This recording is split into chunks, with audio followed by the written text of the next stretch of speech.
todas las nociones preconcebidas para intentar descubrir el verdadero significado. ¿Cuántos de ustedes, yo le pregunto, cuántos de ustedes han creído algo, han tenido una posición sobre algo, quizás hace 15 o 20 años, y 20 años después usted dice...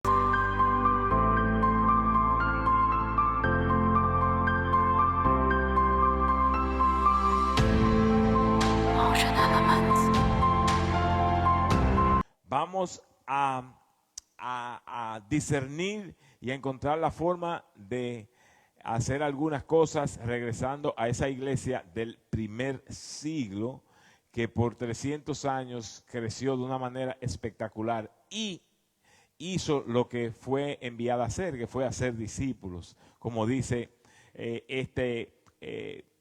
enunciado de Comunidad Cristiana. ¿Qué hacemos? Nosotros conectamos nuestras visitas a nuestra comunidad para que puedan encontrar y desarrollar su relación con Dios a través de Jesús y se conviertan en sus discípulos. Que se convierta eso en parte muy importante de la visión en Comunidad Cristiana, como Jesús dijo en el libro de Mateo, capítulo 28, dice, se me ha dado toda autoridad. ¿Puede leer conmigo ese verso? A ver, todos juntos.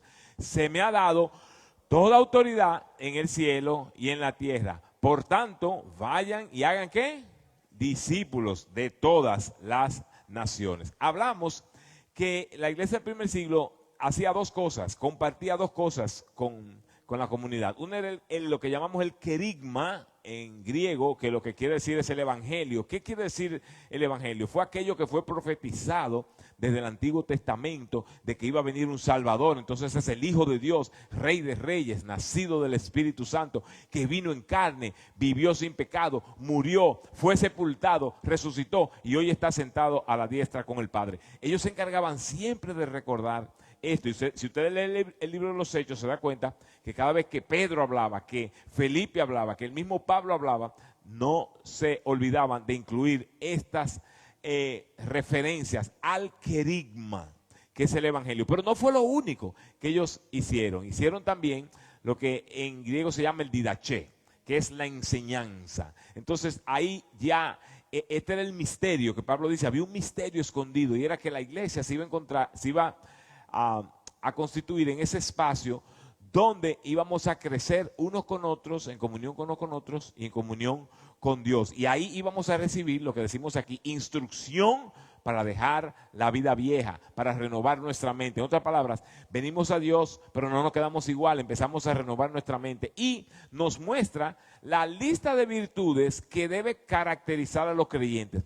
No para que usted decida cómo yo voy a tener esto, sino para que sea una señal de que Dios está en tu corazón, porque solamente con el poder de Dios nosotros podemos recibir estos frutos, que es lo que llamamos fruto del Espíritu. Hablamos de amor, hablamos de paz, hablamos de paciencia, hablamos de bondad. Todas esas cosas realmente tú no las puedes forzar en ti, sino que el Espíritu Santo las va creando en tu vida. Y cuando la ves, entonces vienen a ser testimonio de que estás creciendo en el didaché, en la enseñanza. Entonces, la semana pasada, repasando lo que aprendimos con Bishop, con nuestro obispo John Matera, nos recordaba que la iglesia es una familia de familias. Es un concepto diferente a lo que es una organización o lo que es cualquier otro negocio. Porque cuando usted entra en una familia, usted no tiene decisión, usted simplemente es parte de esa familia. Nos dio las implicaciones de entender que la iglesia es una familia de familias. Número uno, que no debemos ver la iglesia como consumidores de un producto. Cuando usted va a un supermercado, usted va a comprar un queso, usted lo mira los diferentes, cheddar, suizo, español, hondureño, diferentes tipos de queso, y usted compra el que más le conviene. A veces las personas se muestran así con las iglesias, diciendo, bueno, voy al que tenga la mejor alabanza, o el que tenga el mejor mensaje, o el que me quede más cómodo para mí. Pero sin embargo, eso es el enfoque incorrecto, porque cuando usted nace en una familia, usted no escoge en qué familia usted va a nacer. La pregunta es, número dos, ¿cuál es la familia a la que Dios me ha asignado? Esa es la segunda pregunta. La tercera es que tú no dejas tu familia por una ofensa. De la misma manera que no lo dejamos nuestra familia natural. Me ofendí, mi hermano, mi hermana, ya yo no soy parte de esa familia, eso no sucede, ¿verdad? Simplemente encontramos la manera de resolver esos conflictos, igual debería ser como nos manejamos en nuestra familia espiritual. Número 4, todo esto lo aprendimos con Obispo la semana pasada. Tú te sacrificas por tu familia espiritual de la misma manera que te sacrificas por tu familia natural. Por eso está la comparación de lo que es una familia espiritual en comparación a la familia natural. Número 5, tú proteges la iglesia como protegerías a tu esposo o esposa. Porque recuerden que la iglesia es la novia, ¿verdad?, de Jesús. Entonces, en algún momento tendremos la boda del Cordero, será su esposa. De igual manera, nosotros tenemos que velar por la iglesia, no permitiendo que la gente hable mal delante de nosotros, ni mucho menos, porque tú no lo permitirías que la gente te hable mal de tu esposo o de tu esposa, ¿verdad? Igualmente, debería ser así. Número 6, tú sirves en tu iglesia como sirves en tu familia natural. Como sirves en tu familia natural, simplemente porque eres parte de esa familia. Bien, entonces, hoy vamos a hablar de método o metodología. Esto muy pocas veces se toca, porque hay dos cosas, ¿verdad? Está el mensaje y está la metodología. Por ejemplo, en el Nuevo Testamento se habla del vino y se habla de los envases del vino, ¿verdad?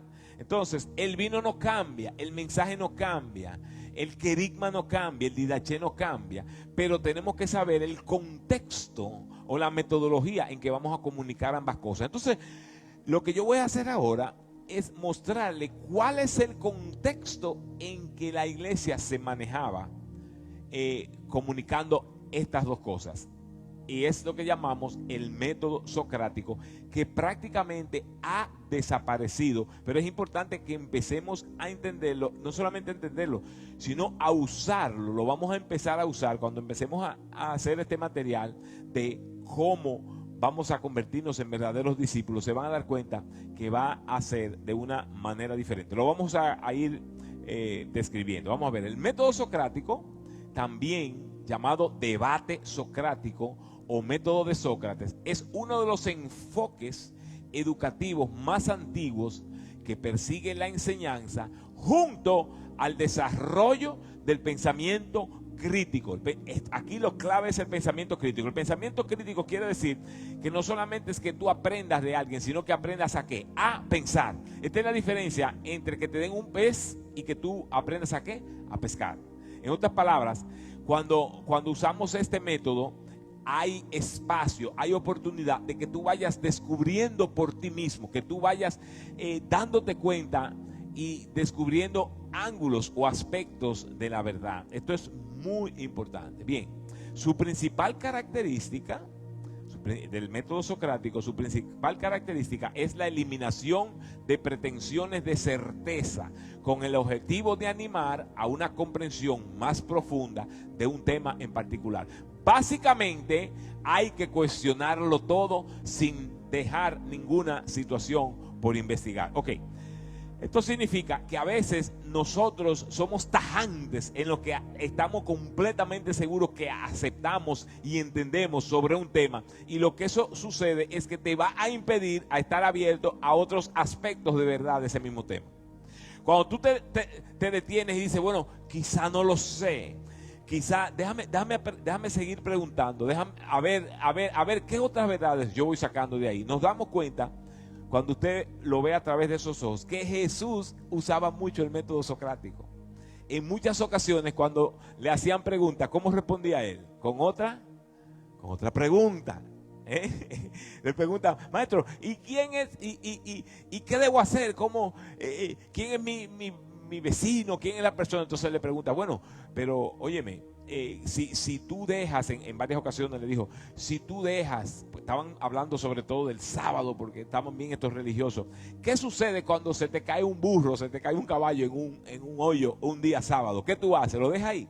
No, si usted empieza a leer el Nuevo Testamento a través de esos ojos, se va a dar cuenta que en muchísimas ocasiones, cuando Jesús fue se le hacía pregunta, él respondía con otra pregunta, pero lo que estaba provocando era que el pensamiento crítico. Le dijeron en otra ocasión, bueno, pero tú pagas impuestos y ustedes deben de pagar impuestos, ¿dónde está? Entonces él, ¿qué hizo? Él no le contestó, sino que tomó una moneda y le dijo, ¿de quién es este lado? ¿Se dan cuenta? Entonces págale al César lo que es del César. Cuando empezamos a ver, ¿verdad? Bajo estos ojos, entonces nos vamos a dar cuenta, la iglesia del primer siglo adoptó ese mismo contexto. No es que es la única forma, lo que pasa es que debemos de incluirla en la forma en que nos vamos a aprender, si vamos a tratar de conectar como era la iglesia del primer siglo. Seguimos. El método socrático se basa en la creencia de que tener dudas o una sombra en el conocimiento de algo puede producir incertidumbre, y por ello tendemos a que nos atrape el pensamiento de que sabemos o dominamos un tema. Ok. ¿Qué significa esto? Que en la mente occidental se le da mucho valor a la certeza, a decir yo sí sé, o sea, yo conozco, y eso le tiende a dar a la persona seguridad, pero lo que hace es que le cierra su mente a otras formas de verlo, a otros ángulos, a otras realidades. Hay personas, y nosotros, ¿verdad?, nos movemos en Occidente, que queremos una respuesta tajante, una respuesta blanco y negro. El método socrático lo que nos enseña es a vivir en lo gris. Nos enseña a vivir en lo gris. Nos enseña ni tan ni muy. En otras palabras, hay tantas cosas que son contextuales, pero que nosotros, para sentirnos seguros, a veces queremos decir es así o es asado. Por ejemplo, le voy a dar algunos ejemplos. Han habido espacios y momentos donde se dice la mujer no debe de ponerse no debe de arreglarse, no debe cortarse el pelo, no debe ir al salón, porque eso es incorrecto, porque eso es pecado, lo que sea. Bueno, ¿de dónde viene eso? Viene de que en algunas ciudades, en algunas sociedades, esas eran las características de las mujeres que se querían mostrar que estaban dispuestas a tener relaciones fuera de matrimonio. Entonces, en ese contexto de ese lugar se determinó, bueno, que la mejor forma de comportarse era no tener ese tipo de conducta. Pero a veces entonces esas conductas, quizás porque fueron exitosas en algunos espacios, las queremos implementar y las hacemos rajatabla, las hacemos blanco y las hacemos negro, cuando en realidad lo que debemos es hacernos la pregunta, y esto es lo que el método socrático nos permite, es hacer la pregunta sin juzgar, en otras palabras, simplemente para ir buscando y sin dar ninguna certeza de que yo sí lo sé, sino que pregunta. De hecho, Sócrates fue el que dijo, yo solo sé. Y sería que él era tan bruto, no. Lo que él quería decir era que la forma de ir descubriendo es cuando no tienes esa pared, ¿verdad?, de que te lo sabes, y abre tu corazón, abre tu mente, y entonces se empieza a ver los puntos de vista de otros. Porque cuando estamos tan seguros en lo que creemos en términos, ¿verdad?, de nuestras posiciones, lo que hacemos cuando otra persona nos presenta otro punto de vista, ¿qué es lo que hacemos? Que lo rebotamos, ¿cierto? O sea, simplemente eso se llama defensivo. Yo voy a defender ¿qué? Lo que yo creo.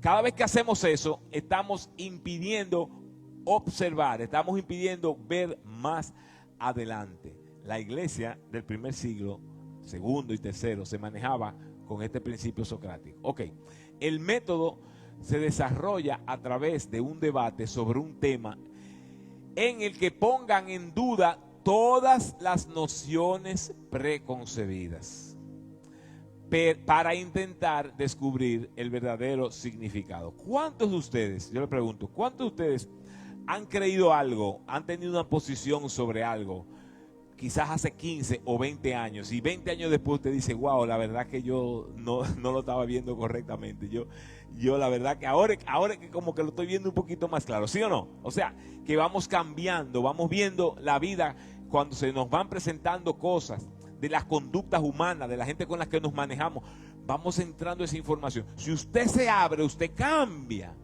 Por lo menos la gente sabia, eso es lo que sucede. Usted se abre, usted cambia. Pero si usted se queda rígidamente en lo que usted está creyendo hoy y no se abre, ¿qué sucede? Usted se va a quedar completamente fuera del contexto. Este era el método que se usaba en la iglesia primitiva. Recuérdense que la iglesia primitiva no tenía la Biblia como la tenemos nosotros tampoco. Ellos tomaban las cartas de Pablo, las conversaban y con la ayuda de unos con otros y la ayuda del Espíritu Santo iban encontrando soluciones contextuales a los lugares y a las personas con las que ellos se estaban relacionando. Y así la iglesia pudo conservar la esencia de lo que es Dios, la esencia de lo que es la iglesia. Es fácil que al eliminar las ideas preconcebidas uno pueda sentir miedo o ansiedad y que la conversación se torne en una discusión de unos con otros. Esta es la parte que cuando empezamos a manejarnos en esta zona gris se nos dificulta, porque estamos acostumbrados a agarrarnos de algo como cierto como es, y cuando soltamos eso nos hace sentir inseguros, nos hace sentir ansiosos. Me decía una persona esta semana que certeza y claridad no es la misma cosa. Queremos claridad, queremos ver con claridad, pero a veces no se ve claro. La certeza es, sabemos que vamos a llegar, sabemos que Dios nos está dirigiendo, pero no necesariamente tenemos claridad de paso a paso.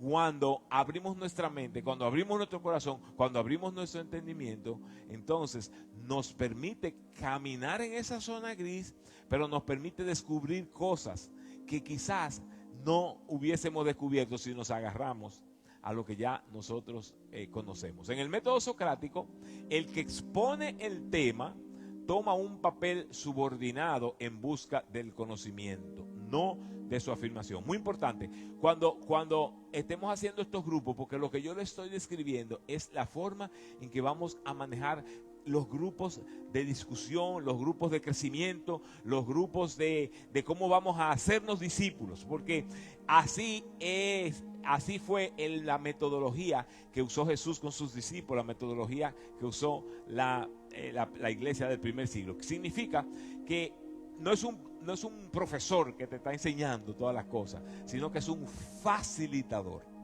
Es un facilitador. Simplemente facilita que una conversación donde cosas van a salir a la luz, donde hay libertad de que tú puedas ver, de que tú puedas investigar, de que tú puedas ver adelante, y donde la persona que está manejando la información o el facilitador no está buscando afirmación a su posición, porque eso sucede cuando tú enseñas. Entonces tú tienes una posición y tú anticipas que los demás estén afirmando esa posición. Esto es muy importante, pues permite a los demás interlocutores sentirse confortables en un nivel en que puedan hablar abiertamente. ¿Ven lo que está pasando aquí? Que en este sistema socrático, la persona que está manejando la conversación es un facilitador.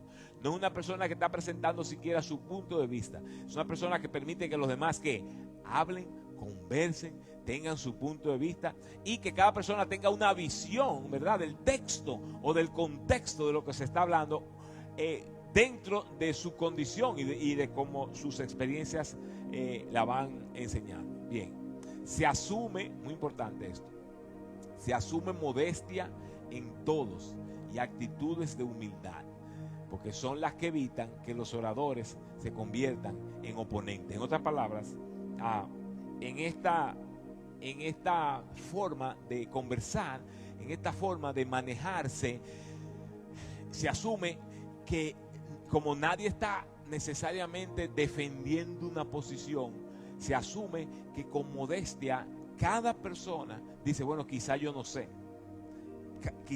pero esta es la forma que yo lo veo. O sea, es un lenguaje totalmente diferente. Entonces, lo que he hablado hoy los estoy preparando para cómo vamos a tener el espacio de desarrollarnos como discípulos. Como discípulos no nos desarrollamos. Ahora, cuando una persona te presenta y te capacita y tú no tienes ninguna participación en ese proceso, tú te estás convirtiendo en un fanático. Y Jesús no nos mandó a ser fanáticos, nos mandó a ser ¿qué? ¿Mandó a ser qué? Discípulos. Discípulos entonces tienen que aprender la habilidad de discernir, la habilidad de ver las cosas, la habilidad de conectar una cosa con otra, la habilidad de tener un ángulo. Por ejemplo, hay diferentes ángulos.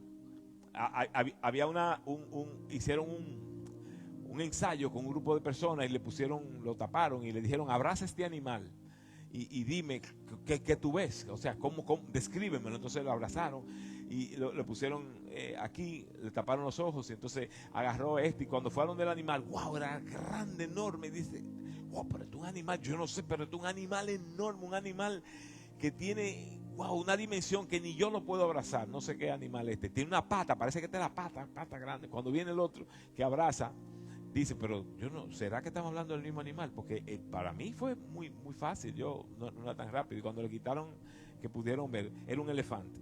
Lo que pasa es que uno abrazó una patica o patota y el otro abrazó ¿qué? La trompa.